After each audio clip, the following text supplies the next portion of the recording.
everybody. We don't have anybody on yet, but we're just going to go ahead and get started because this will be a replay. Bag design, you've already seen videos, they're already on the website of making layouts. So we're going to kind of bypass that. What I've already done is made these a while ago, but meaning to print them. It's a logo for a weightlifting meet for someone I'm going to provide some bags for. We got two of them here, an orange and a black. So I'll show you the process of what goes into outputting these. The canvas itself is 7 by 14, and when I export, the export's going to be 714. We got the top half and the bottom half.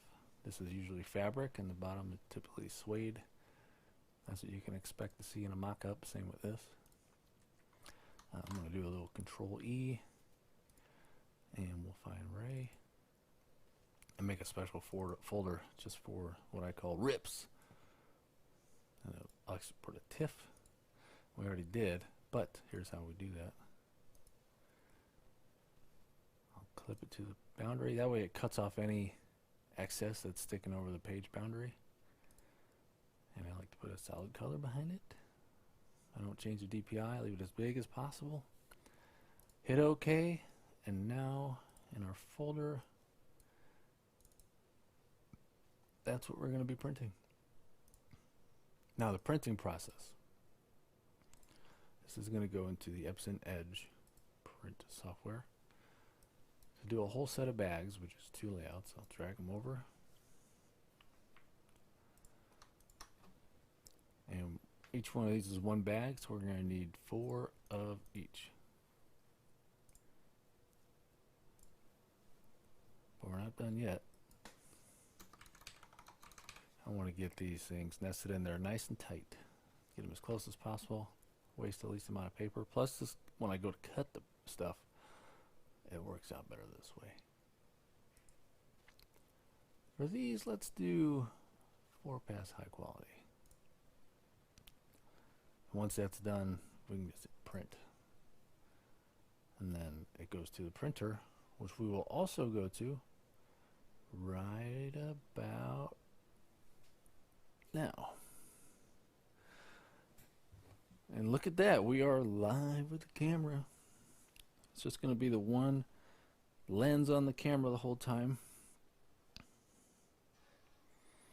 This is an Epson.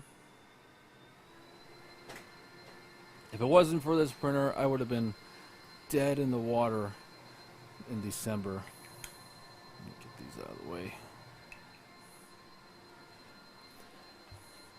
This thing prints like mad. I used to use the Epson desktop printers that you convert for sublimation, like the Epson 7720, 7710. I had one of each. When I got the first one, it was a 7720. It's a double-decker. I mean, it worked for the time being, but volume started to pick up. That one little printer couldn't keep up. Because to print 1 bag, it was 1 page. It would take a few minutes to do that. So printing out a whole set of 8 bags would take sometimes 10 or more minutes. So I found another one. I found the 7710, which is the smaller version, but it has all the same features. And I was able to pick that up. I was running 2 printers the whole time, and it worked pretty well. Not great. Once the volume picked up in November, those printers were quickly outpaced. And in December, I was ready to lease or finance one of these. A guardian angel, saving grace, swooped in and helped me out, and was able to put this in the house a lot faster than I would have been able to put it here myself. And speaking of speed, on the 4-pass high quality that we did, it takes about 5 or 6 minutes to do the set of bags. But on the 4-pass, if it's just regular colors with not a lot of detail, I'll do a regular 4-pass, and 3 minutes, boom, print's done. Let's see if we can get in there close. See the head moving.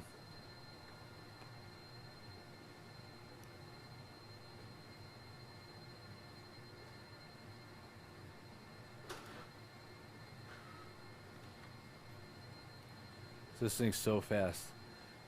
Like, I don't have to worry about the time it takes to print anymore, which is huge. Because someone would place an order for maybe 5 or 6 sets, and I know already that would be like a couple hours worth of printing on the old printers or more, plus the frustration of making sure the inks are filled. But this, I mean, the ink holds like 1,100 milliliters, which is a lot. When Farber says he wants a liter of cola, that's how much ink is held in one of these tanks.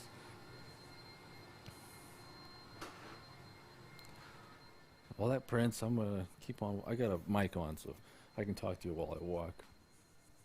Let me get a few things ready around here. Get my paper cutter out, because that's the next step after it dries, of course. And it dries so fast.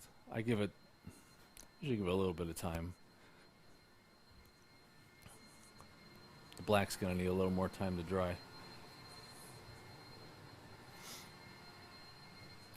But hello out there. If there is anybody there, go ahead and you can make a comment and I'll try to respond. Of course, if you're watching a replay, go ahead and comment anyways. I'll see it and I'll respond. Well, the print's almost done, and you saw in the layout there's an empty space. So the most ideal way for me to print is my tripod's falling apart.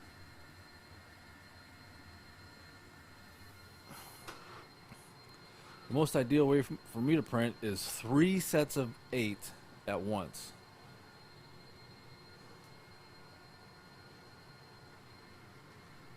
You notice it prints backwards. It prints mirrored, flipped, and it does that automatically through the software. That's because when we rip it, or sublimate it, it'll be on there right ways. So that's done. Let's go ahead and cut it. Cut.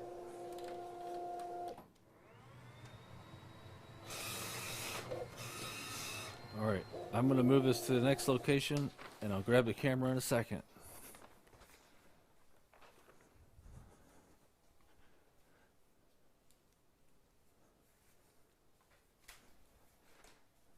Okay, here they are, just sitting on the table. Give them a little bit of dry time. I'm going to put the ISO on automatic because I don't want to deal with changing it all the time. And auto, a little dark. I'll just do it manually then. So while those dry, what's going to happen next is we'll take it over here to this table where I got my cutter set up.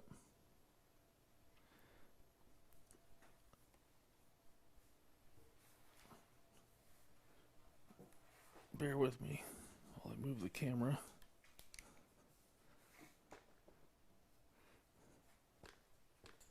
I want to get a good kind of close-up of this so you can see how I cut it. 'Cause it's actually pretty efficient. I didn't mean for it to be so efficient. It just happened to work out that way on its own. This is a rototrim. I got it because I used to make a lot of posters and stuff, like photo print posters. And it works really, really well. So it's being purposed again now for bag cutting.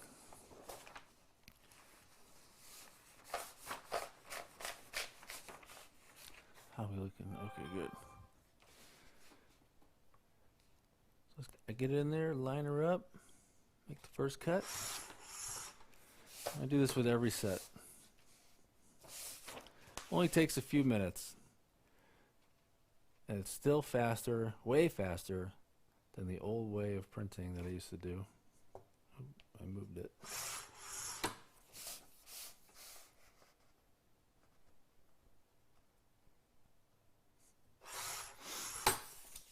Get rid of the waste.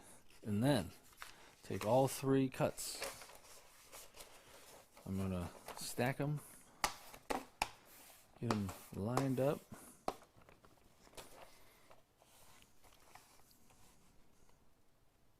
Trim the excess paper, cut them down to individual bags.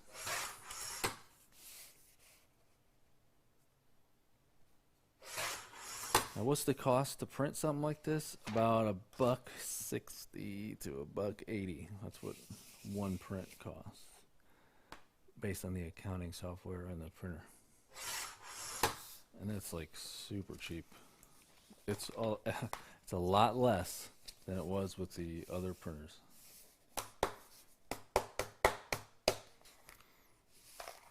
And then we'll split the two.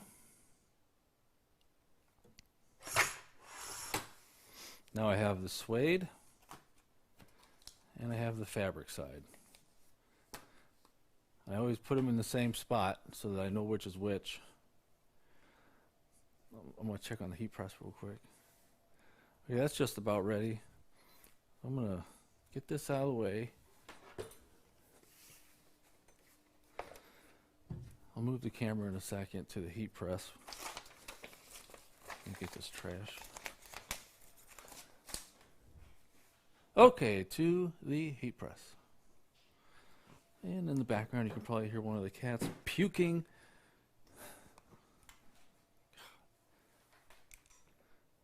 They drive me nuts sometimes. Let's see, you gotta get back a little bit.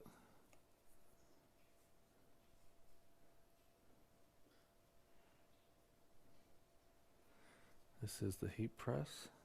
It's a heat press nation press. Their black edition, 16 by 24. Bear with me while I just keep messing with the camera angle. I don't know what I want out of this. That'll work. 16 by 24. That means I can do top and a bottom, top and a bottom, and a top and a bottom at the same time.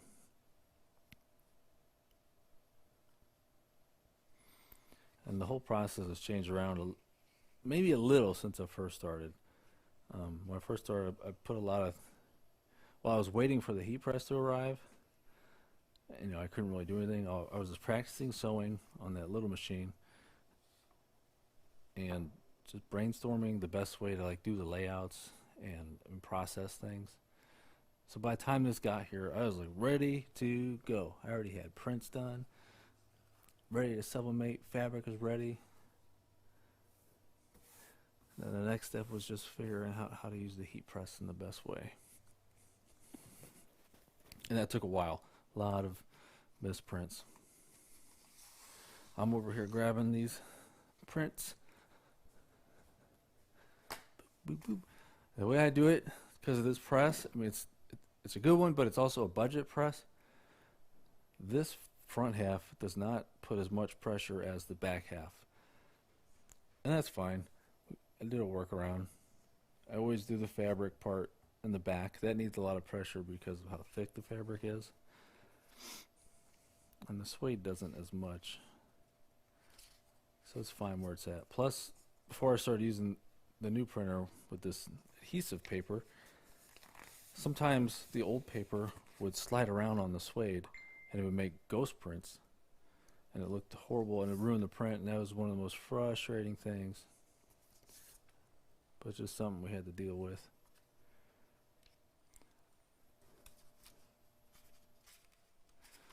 So I'm getting these laid out. I do a little crease on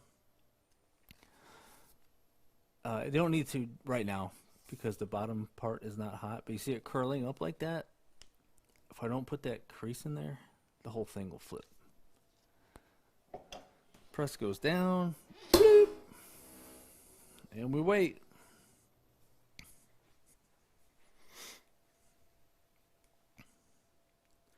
All that steam coming out is pretty cool. That's like from the fabric. There's moisture inside, and then steam from the sublimation process.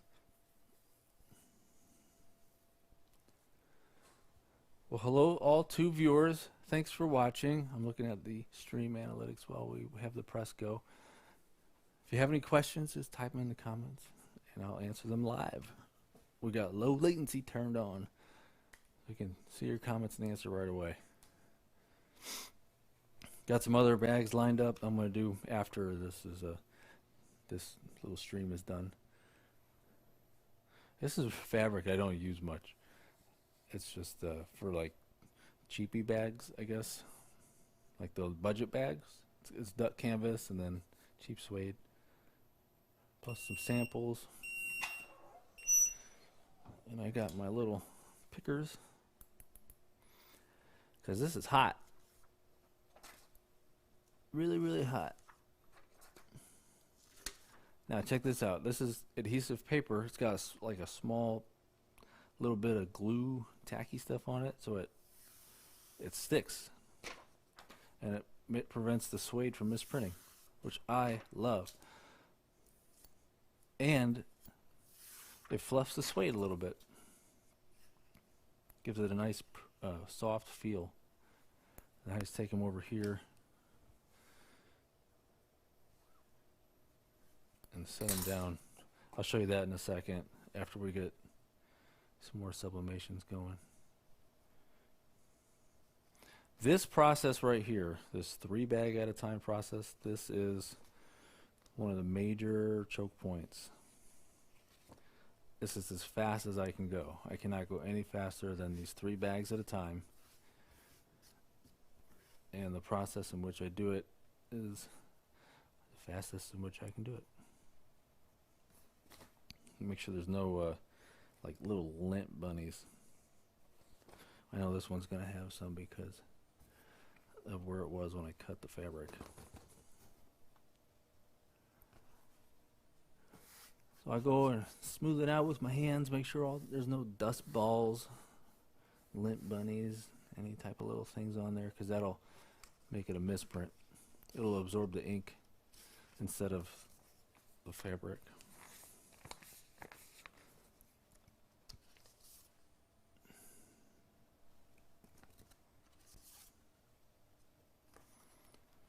These laid down.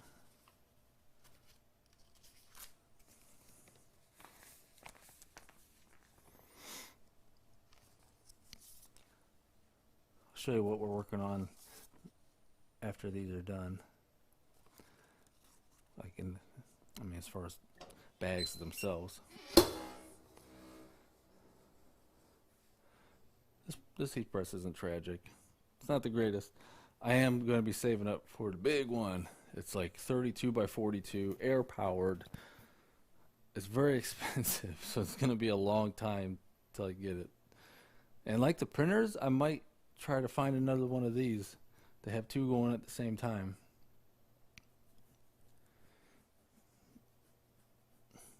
I got it on an extension cord right now. There's actually an outlet right underneath this table, but it's on the same circuit as like the printer and the computers.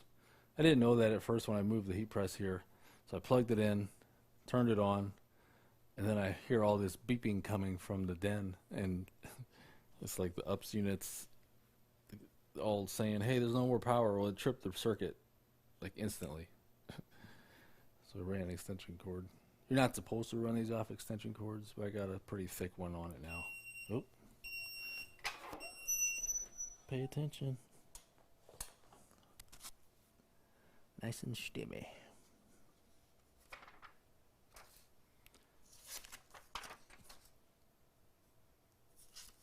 After a few presses, this base part gets pretty hot, but as hot as the press itself. It retains heat really well. And then these sublimations get really hot. And that's when I start being real careful with how I touch things, because it'll burn you. And you notice there's not a whole lot of room because it's a clamshell. Yeah, I've touched that plenty of times. It is hot.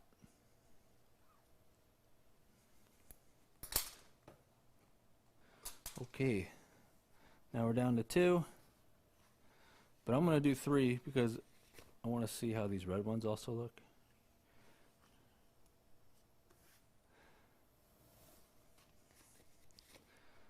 That's the next set of bags I'm going to do, or at least sublimate. Not on the video. We're just going to do this one set, start to finish.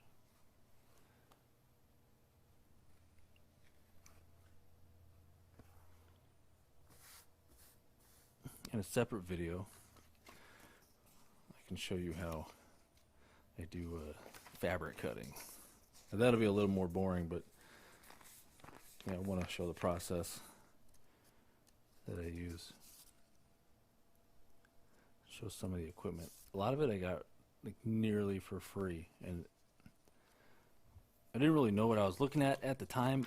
Just stuff I had maybe seen in a YouTube video from like factories, sewing factories, and things of that nature. But they had all these at this factory that was out of business, and the owner who bought the building was selling everything inside the factory. And I got lucky. I was able to get there early and grab a bunch of stuff for so cheap. And a few of those machines are coming back to me. This was like 3 or 4 months ago. They're coming back to me probably next week or the week after. I can't wait to get those sewing machines back. I also got a third one from there. They're all broken. They need a little TLC. The one I got in here now that I use for every bag is, I did some repairs on it. I had to learn how to fix these things. And when you see it, they're a little complicated for a first timer, but I mean, thankfully the instructions made it somewhat easy. I figured it out pretty quick. Just took a while to do because it's kind of a delicate process. Like the timing of the hook, it's all manual. Like there's no hard stops of where to put this or that part. You got to line it up perfect and then tighten her down. And then one of the springs was busted. Got a new spring in the mail. Whew.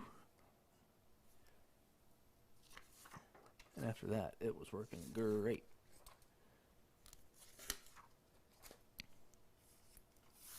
Oh, that looks super good. On these, I did a little work on the suede half of the print to make it a little bit darker, because the suede always comes out a little bit lighter due to the nature of the fabric. It just comes out lighter. The detail is amazing. But I always try to match the two as best I can. And after doing so many, I've got a good feel for how much this needs to be adjusted to match that. And it's good to see that it's pretty close, if not right on. I'm just going to set this aside. Okay, heat press off. Let's show them what they've won, Johnny. Bring the camera around. Let's see here, down. Okay, there they are. That and the suede. And you'll see over here that the colors are just about the same. Yeah, that looks pretty darn good. That's good news. All right, while you stare at that, I'm going to move these to the other table, and we'll move the camera in a second to show the next step.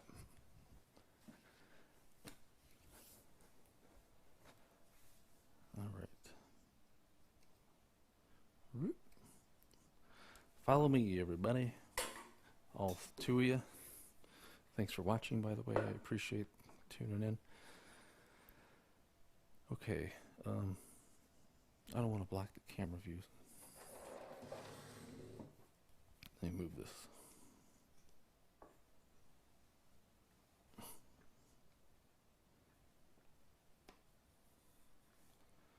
This sewing machine you see in front of you is what I use for closing the bags. And I'll show you why when I close the bags, but like why I don't use the bigger machine. Okay, that'll work. The next step, pretty important one, it's hands-on time. Get my template and my marker. Now I made this out of acrylic. Put a little knob on it. I used to have a square knob. I was using this square knob. And I made one for a guy who asked if I could make one of these, and I did. And I said, I'm going to put a round knob on there. And when I was handling his, I was like, oh my God, this is way better. So I put round knobs on all of them, except for that one. That's just a used one. This is my main template. I use it for nearly every single bag. Probably less than 1% of the bags uses a different template.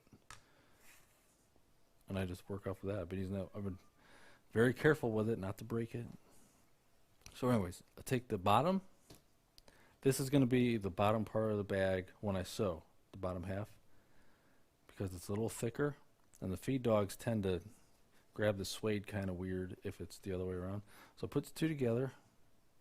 Let's kind of eyeball it. I'm going to really eyeball it when we sew, but get that on top, line her up, center it, and then draw the line. And then I move it to the side, and that's how I start the stack. And I'll show you the stack when these are done. This is how I do every single bag.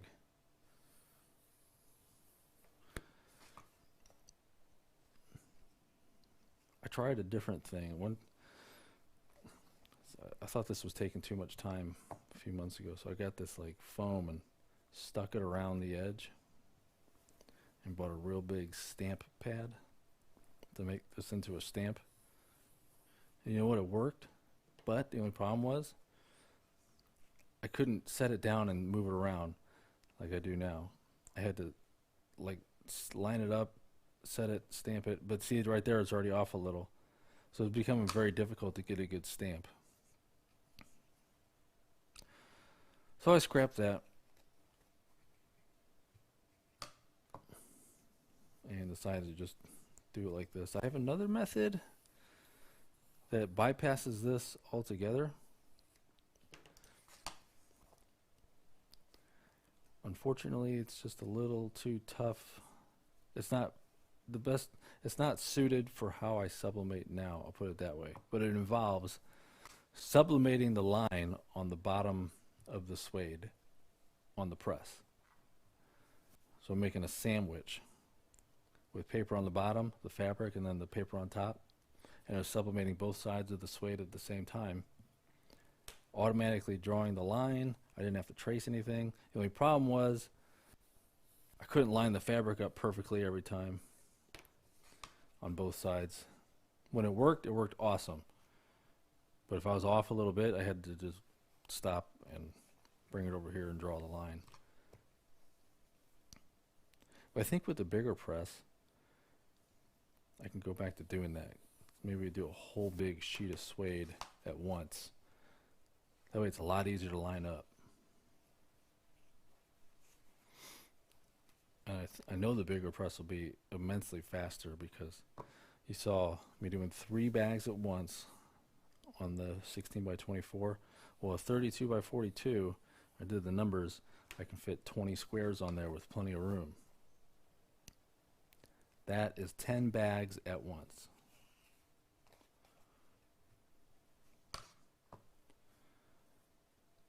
That is more than 3 times as fast. And that's a better heat press in general. More pressure, more even pressure. Okay, let's see what we got here.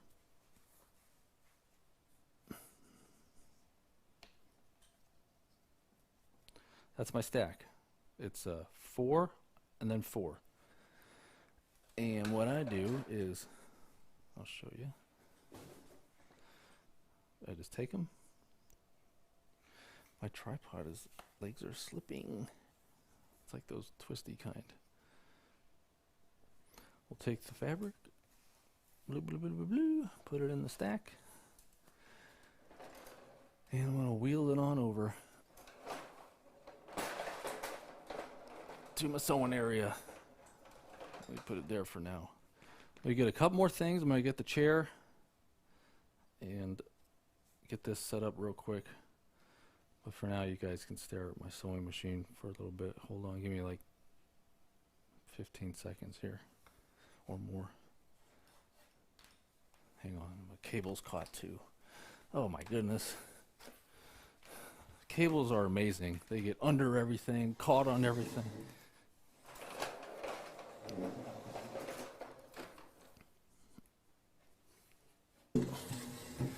Get my chair. Let me get the trash can. Oh, I shouldn't need it. I got plenty of bobbins ready to go, I think. No, I don't. Well, we're going to do some bobbin spooling. Well, I got one on the spool. We'll be okay, I think. One bobbin does about 7 bags for me. Okay, this is going to be a toughie. Let's see where to put the camera. First, let's look at the sewing machine. This is a Singer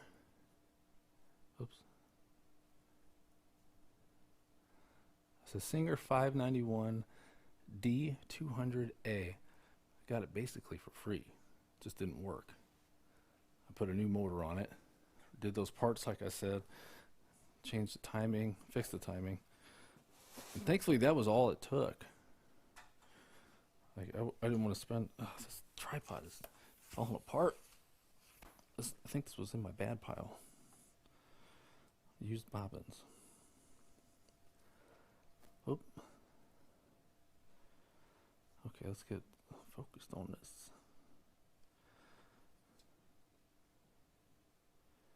Cool. That's where the magic's going to happen. You're going to have some thread in the way of your view, but you don't have to deal with it. Hang on 1 second. Just checking and see if there's any comments I can respond to. Alright, let's get cracking. Once I get into my position here, I do not like to get up. So I will sit here for hours sewing, because once I get in the right spot and and I get in the zone, I don't want to get out of that zone. Okay, what is this? This is a tracing tablet. I use that with the fabric. That's how we get those lineups so good. I hope you can see it. If I get up, I can't move the camera from here, but what I do is put it on here. I can see through both sides if the color is light enough. This is plenty light enough. And I'll line it up. Like the Statue of Liberty bags, other bags that have the wraparound design, I'm paying close attention to the line where they match up and getting them lined up. But I do this for every single bag. Just kind of line it up, make it nice. I think symmetry is extremely important. Good framing.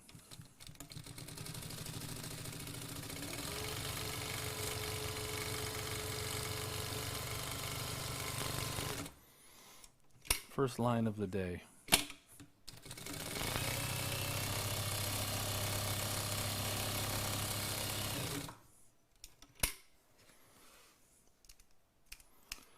It says manual foot, no thread trimming,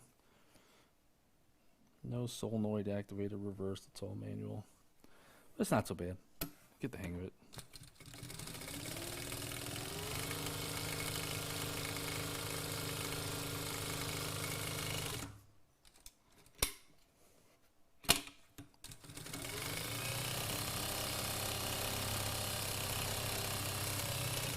Now you see me kind of cross over the line.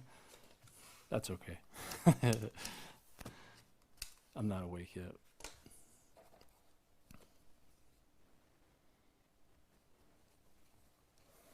I think the bobbin's going to run out soon.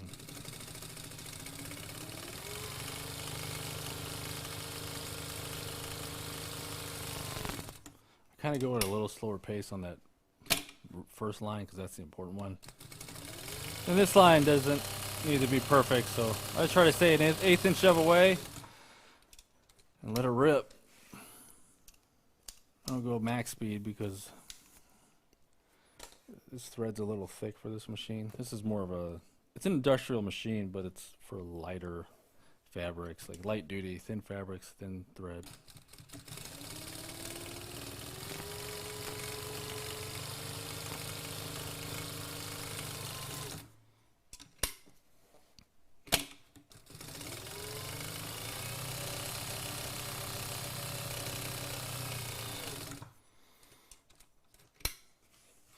I really want to put a needle positioner on this thing, and what that does is it goes on the wheel and it knows where the needle is, so when I let off the pedal I can have it stop in the needle up position, which will be nice because I can stop cranking on that wheel. 4 more bags to go. I wonder which one is going to need the bobbin change.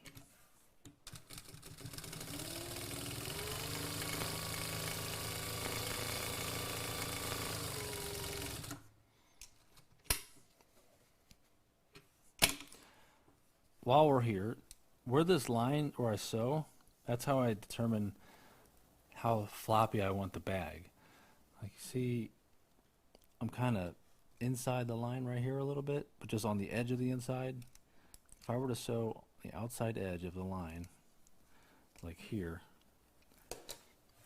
that has actually a big difference on how the bag feels.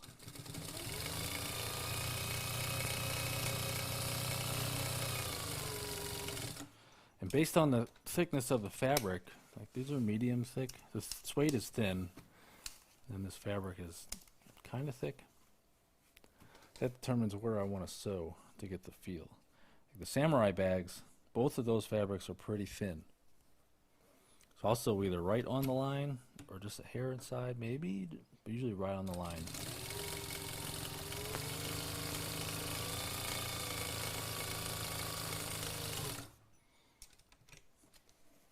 Then thicker bags, like the Calm or the Sumo, I'll go outside the line a little bit to make up for the thickness of the fabric.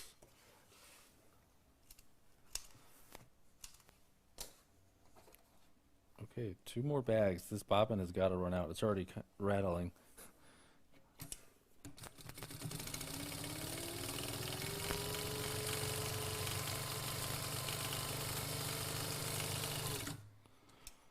Alright, if the bobbin doesn't run out on this next run, we have a super bobbin.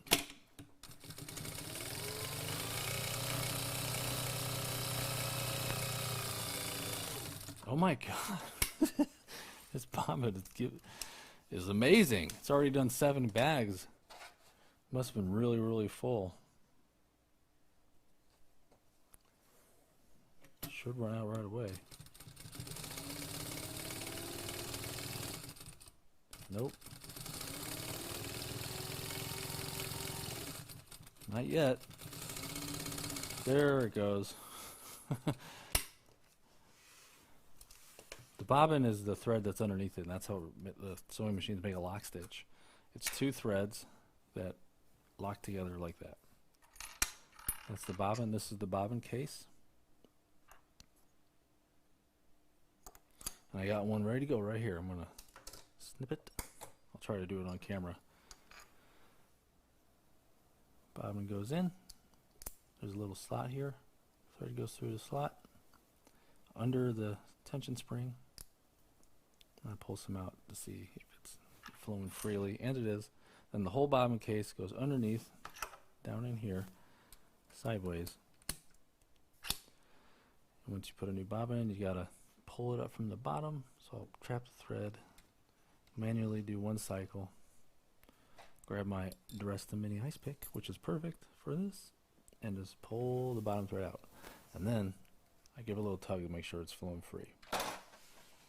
And back at it. So where the stitch stopped, I go right over the top.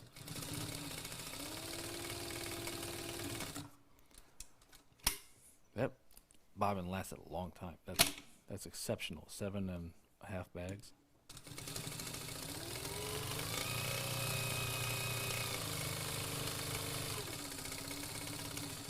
Just kind of taking it easier on that loose thread. My scissors go. Okay, that's 8. Move this stuff, and we'll go to corner cutting.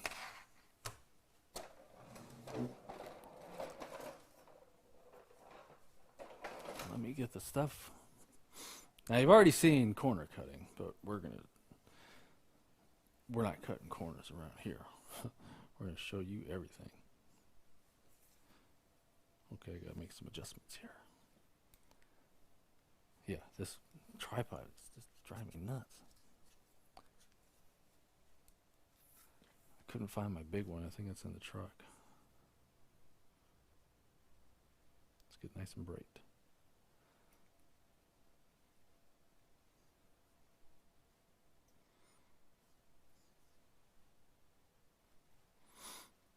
Actually, I'm going to do the cutting like right here. Okay. Grab all 8 bags. Set them on down. Just checking the framing. Okay. Let's see if there's any comments real quick. Nope.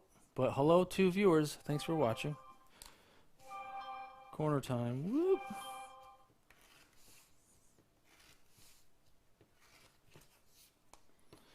trim some of these excess threads. Let me put this on silent mode.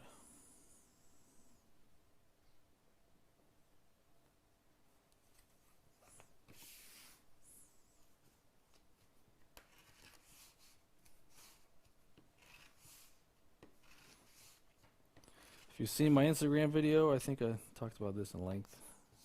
Just trim the corners. Get it nice and pretty. Oh, what's the cat doing? They're making noise down there. Get off, Joe! Oh, you can't be there. Get off. Off, off, off. Off. It's a no cat zone. That's where I keep my fabric. He's being cute. He just wants attention. Joey is my oldest cat. I usually give him whatever he wants, but when it comes to cats on fabric, that's a no.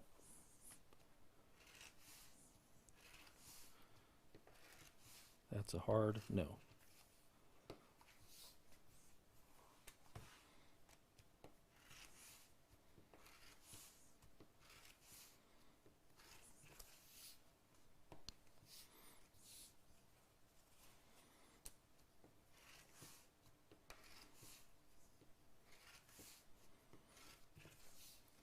Simple, simple, simple. I have not cut my fingers yet, not seriously. I did one time put a new blade on this, and it just touched my knuckle, and that's all it took for a nice bloody cut. These are so sharp. I'm not putting a lot of pressure, like that much pressure, and it goes right through.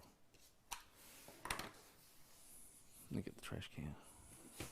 Trash bucket. Whoop. All dry goods in this one. Okay, now for the funnest part. Just kidding. Flipping the bags. Must be done. I've gotten pretty good at it. I'm going to turn the camera up some so you can see it better. How's our focus? The way I do it has changed. First, when I first started, I was using mostly my right hand and doing it. In fact, it feels foreign now, so I don't do it like this anymore. Yeah, this is I haven't done it with my right hand in so long, I don't remember how to do it with my right hand. But the problem was, being right-handed, you have a lot more control of your wrist and hands and things. And what was happening was, I was doing a lot of this. Pull my wrist back, and oh my God, it's killing my forearms bad. So I said I gotta learn how to do it with both hands. When I started doing it with my left hand, I noticed something. I was not doing this. I was relying more on using both hands equally to flip the bags. And I mean, I can flip hundreds of bags, not fast. I'll do it at my own pace, like watching a movie.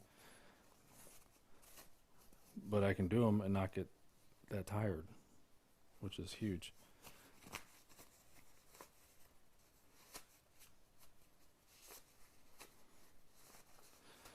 I say it's important to do this when you flip bags. I'll take my longest finger, put it in there, and I'll scratch along the edges and corners to get those billowed out. Scratch, scratch, scratch. Makes it easier to close the bag too. Then tuck those in, pull it taut, and flip the bag. The process I do here is I'll stick my finger in, see it right there, pinch it with my thumb, and rotate the bag. Let me start over, get the feel for it. Rotate it through. Now it's looped on my thumb, or draped over my thumb. And as I'm pushing through with my thumb, I'm going to roll the corner back. It's very subtle. I just rolled that thing back a little bit. And keep stuffing it through with my thumb. Grab, pull, roll. There's another roll of the seam. Stuff it through. Build out the corners. Tuck the opening. Boom.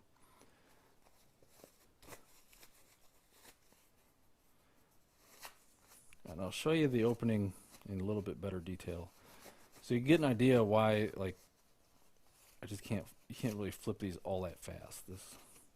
To get the look of a finished bag with a small closing seam, you need to have a small opening, like so. So it is basically that, the inside one right there. If they were right here, it would be so easy to flip, but then you'd have this super long closing stitch. I don't really like that too much.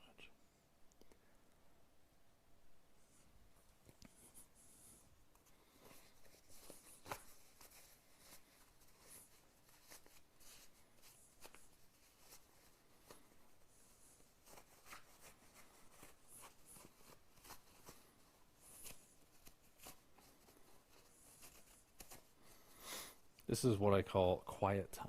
This is a quiet part of the process. And this is when I'll listen to something or watch a movie or a show, because I can hear it. When the sewing machine's running, maybe I'll have something on, but it's not like I can really listen actively, because once I'm sewing, I can't hear anything else. We're down to one more bag.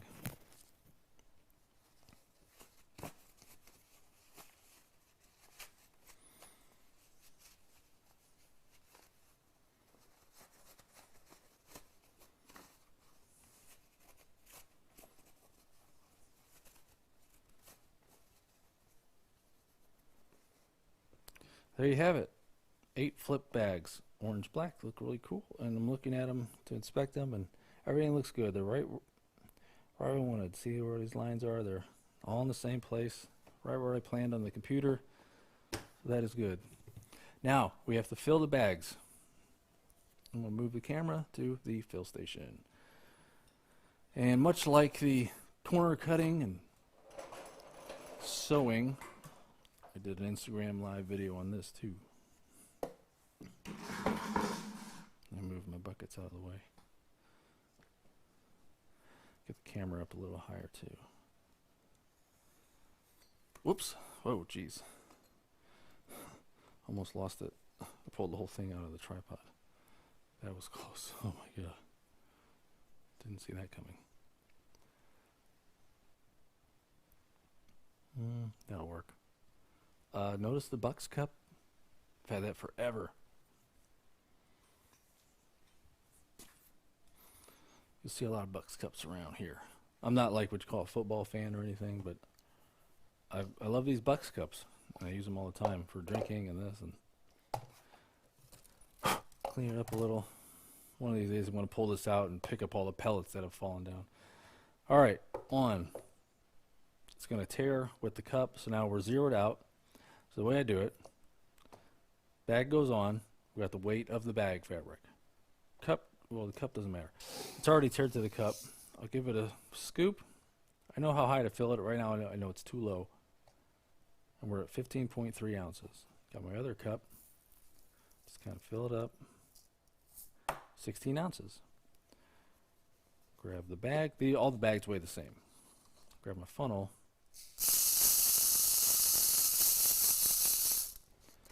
Down it goes, and that's one bag. This should be pretty close. 16.4, nowhere near it.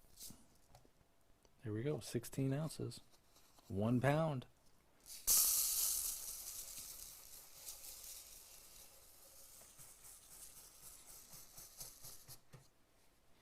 People have said, hey, use a bigger funnel, but this goes into the opening a lot easier than a big one. And I've been looking for a big funnel. They don't really make them. I've got this. This is a spool from thread. But the only problem is I have to modify it. There's a lip right here that sends the pellets flying astray.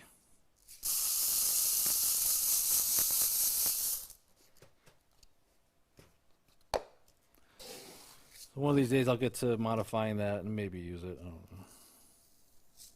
This works. Oops.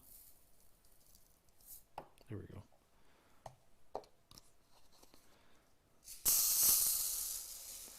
Now it may look like I'm just grabbing and flipping and flying on this, but it is well choreographed.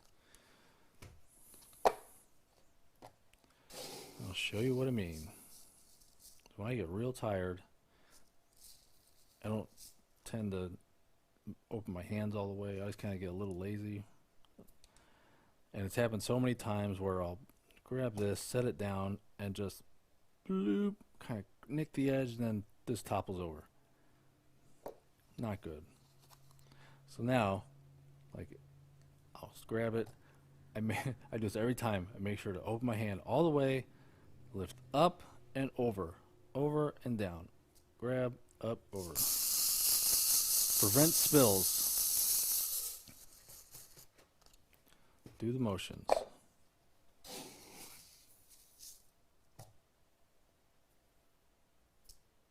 They're all hand weighed. See, I make sure to lift my arm pretty high.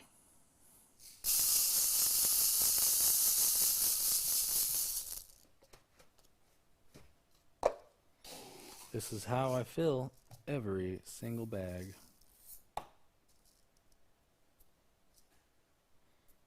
And when I start doing them in like big runs, where it's like 100 something bags at a time, I'll fill up this row, I'll fill up another row, so there'll be 16 bags here, and then I'll put them in my tray, fill up another 16 and leave them here for 32 bags total. And then I start closing.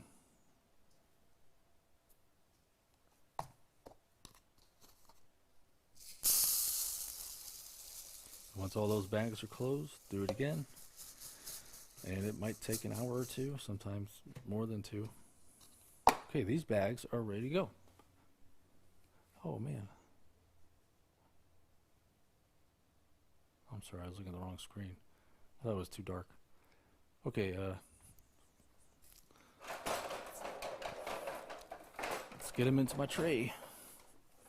I bought this little roller tray, which you'll see in more detail soon, because I made a mistake. The way I was filling was I was setting them on the table, grabbing them. I didn't have the tray. I had no intermediary place to put them.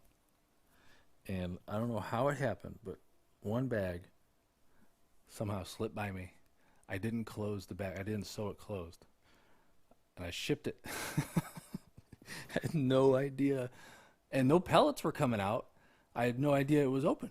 And I don't know how I missed it, but I did, because I got a picture like a few weeks later said, hey, something's wrong with the bag. I said, oh my God. How did I forget to do that? It was one of the weirdest things. All right, let's get the camera set for closing.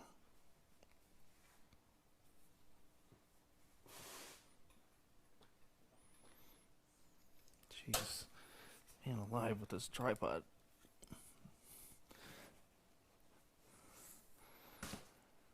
Okay. Yes, I do it all in my house, as you can tell.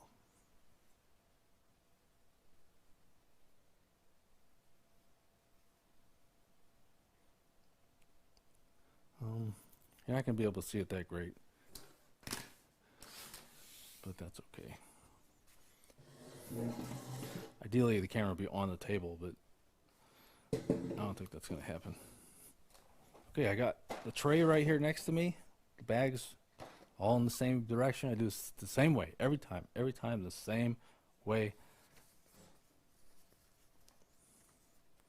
I kind of line it up good, pull it taut, get the pellets to the bottom. I'm still holding it taut. Finger is going to flip down the foot. That hand grabs reverse.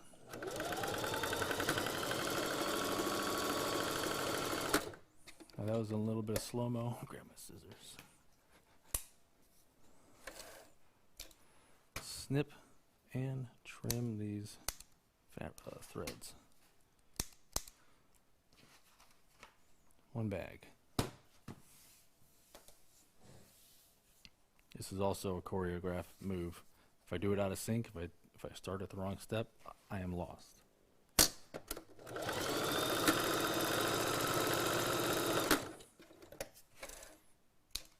I don't like using this machine to do this, but I have to use this one because the reverse levers right here. And the feed dogs cannot, these are not enough to move the whole 1 pound bag. So I have to help it along with my hands. That's why you see me holding the bag.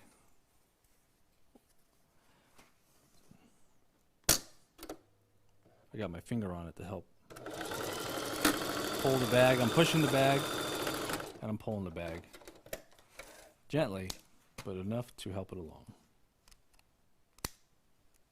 This table is a door. When my mom, my stepdad bought a condo down here in Clearwater, Florida, they refurbished it, refinished it.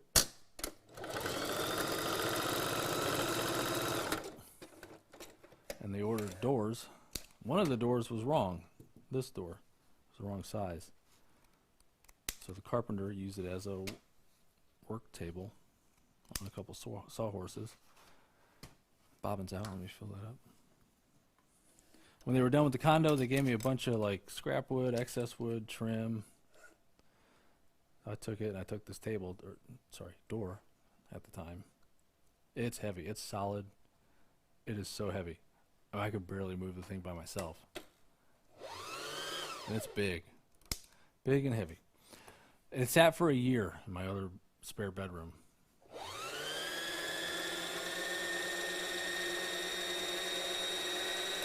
Until I started making bags.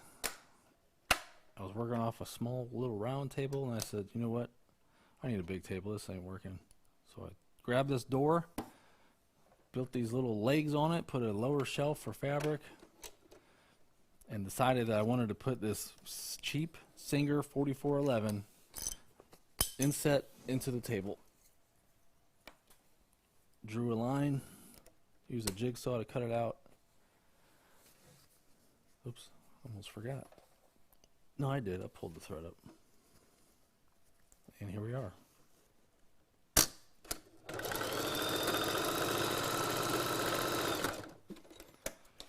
If you're just starting out making bags, yeah, this is a decent machine to use. It's a very low entry point for price. You know, you're not going to be out much if you don't like it. And it works. I've had this. This is the one I've been using since the start. I have a spare just in case.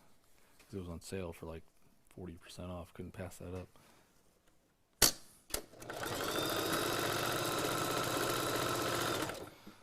But that's the max speed of the machine that you just saw right there. Compared to the industrial Singer, huge difference in speed. So when I was sewing hundreds of bags, the seams with this, it was like agonizingly slow. Of course, when I first started, it felt like it was a million miles an hour, and I was sewing it like half speed, sometimes just using the wheel because I was still learning. But now, if I sew a bag, the seams with this one, it just feels so slow.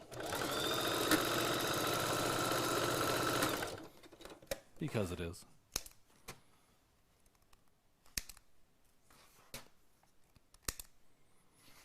One more bag to go. One more bag, I'll show you these finished. And then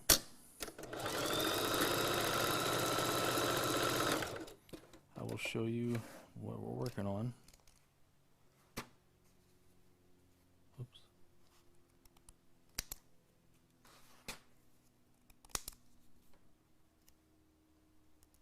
One of the machines that I'm getting back that's in the shop right now has an automatic thread trimmer, and it's going to make this so much easier. Plus it'll have a computer controller on it where I can set like the stitches to do that automatically, and it's a zigzag machine.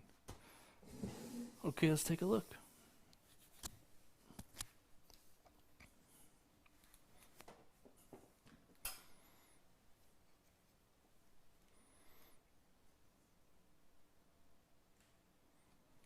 Here it is, the finished product. Repped Weightlifting, Winter Open, February 20th. I'm going to that. I'm going to be live streaming and announcing. And that's my buddy Ray, making him a set of bags to help him out.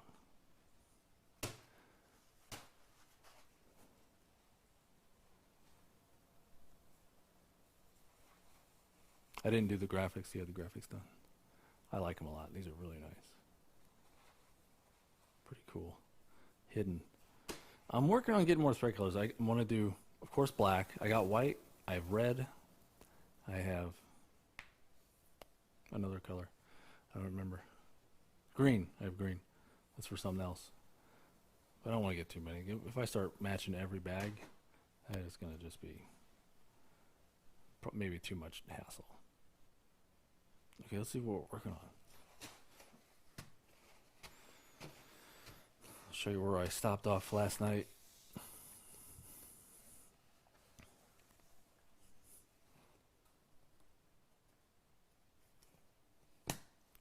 That's the stack.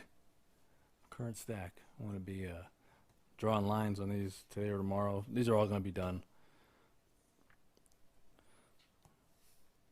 These are for Scott Moss. Moss Boards, Cornhole Collective.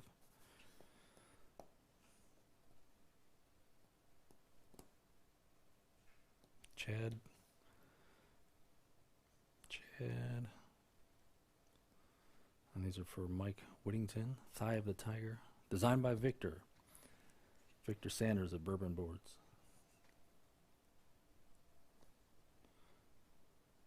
I'll tell you what I really like. It's let's see, let's find it. Scott does pretty well at picking out colors. I don't know if it's in this stack. No, it's not. But I mean, this green looks awesome. I like that a lot. And of course, I did that darkening technique I did on the computer to make sure these come out nice and bold. Looks amazing. Home plate. I'm excited for these. I tried to do like a 3D longhorn thing. I wanted more detail in the stitches. I'll take a picture of these and put them on Instagram. I think those are going to look cool. Yeah, this is the synthetic line. Let me show you these.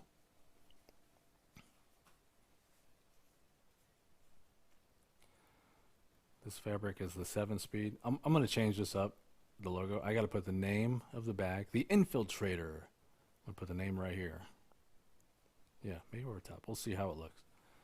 I might change the logo up a little. The circle works on the Shogun, but not on this. And this is the synthetic stuff. Let me get real close. See the fibers, tightly woven. This is a polyethylene, something like that type of fabric. It's not polyurethane. Or polyester. Cannot sublimate it. This behaves very well. It's like a 4. I rated it a 4-speed. It's got nice grip to it. I'm not going to use the C word, which is the word you use to describe the material on the floor of your bedroom. I call it synthetic. That's my word. I'm not going to use somebody else's word, and a word that I don't like in general for describing fabric. I have 4 colors to start: red, black, yellow, white. I'll make it 5, and mushroom. We're going to do an initial run with all those colors. I'm calling this one desert. This is the desert camo style.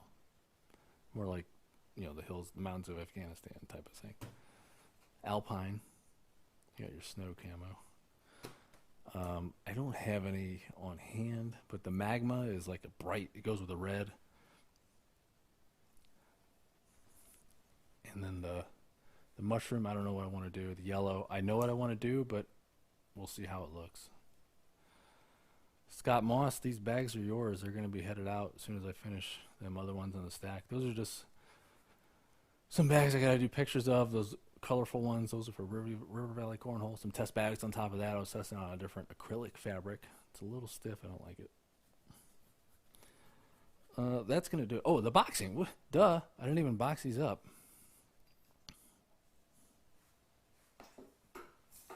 Hey, Andy, how are you shipping bags? I'll show you. I got really sidetracked. I'm sorry about that. I'll probably put like a thing where you can click in the video to just skip all that nonsense I talked about to get to how they are boxed. Move that out the way. All right, I gotta get a few things real quick, get my bag that they go in. And I gotta grab a box.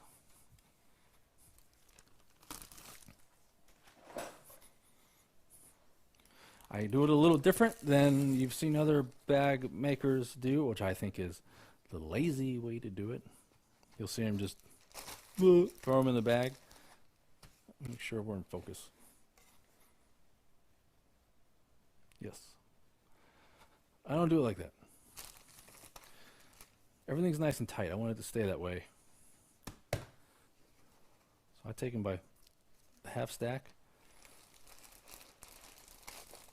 Every order gets this treatment.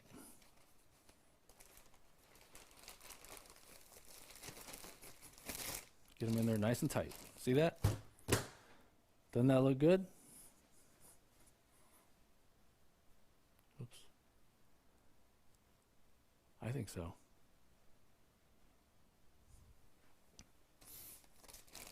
I like that a lot. Take the strip off, roll it on down, and boom. Ready to be boxed. Nice and tight, solid. Doesn't distort the shape too much. Let me get a box real quick.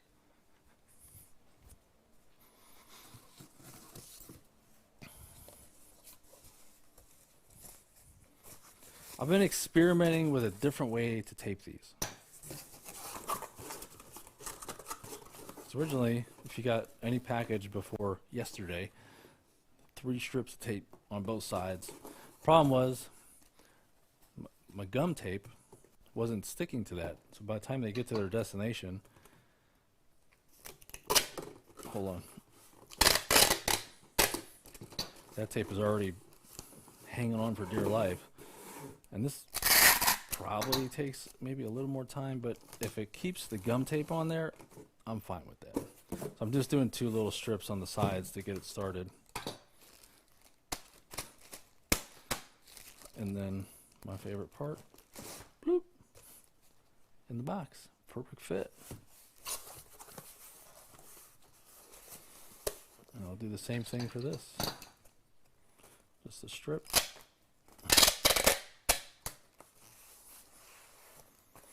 And a strip.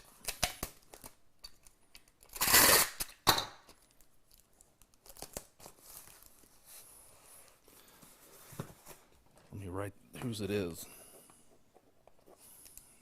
Gotta label the boxes so you know where they're going. Okay. My favorite thing. The branding of the box. I cannot afford one of them $1,000 gum tape dispensers. There's just no way I want to do that right now. So I'm doing the sponge. Get her wet.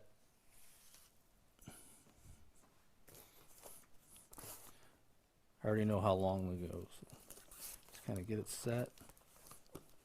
Every box.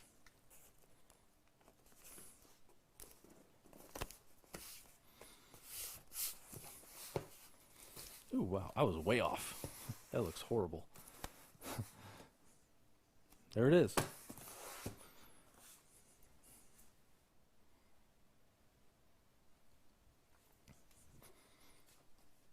Let's take a look at the tape. This is from Sticker Mule. It's the gum tape. I went as far as the template would let me go. b3cornhole.com, and it repeats. And this is what I had in mind the whole time for this kind of tape. I tried going with Uline. They wanted 4 times as much money for not as wide a tape. It would have been regular clear tape, which would be, or sticky tape like that. That would have been nice, but the edges would have been white. There would have been a gap between the design. It wouldn't have been seamless. And they wanted an extra $150 for excess ink. Get out of here. I told them they can go can it. They can fall in a hole. I ain't paying. That was robbery. So I went over to Sticker Mule. I got 5 rolls of that tape for like $90. Go to Sticker Mule, get you some gum tape, customize it. This stuff, I love it. Brand them boxes. And I think that is going to be the end of the live stream because there ain't much more else to do. So thank you for watching. I'm going to end the stream now. How long did we go? Wow, hour and a half or 2 hours. I don't know how long. Hour and 10 minutes. And it doesn't normally take that long. It doesn't normally take that long. Remember, I'm showing you the steps, talking through the process. I think 8 bags I can do in less than half an hour. You know, if the heat press is ready. Sometimes faster. But I don't do 8 bags at a time usually. It's more like 16 or 32 or 64 or 128 at a time. And I can estimate, yeah, this will take me 5 or 6 hours or 3 hours. So anyway, that's how we do it. Thank you for watching. Of course, if you have any questions, put them in the comments. I'll answer the best I can. And we'll do one of these again. I'm going to try to get like a body cam I can wear and do it that way. That would be cool. POV. Bye.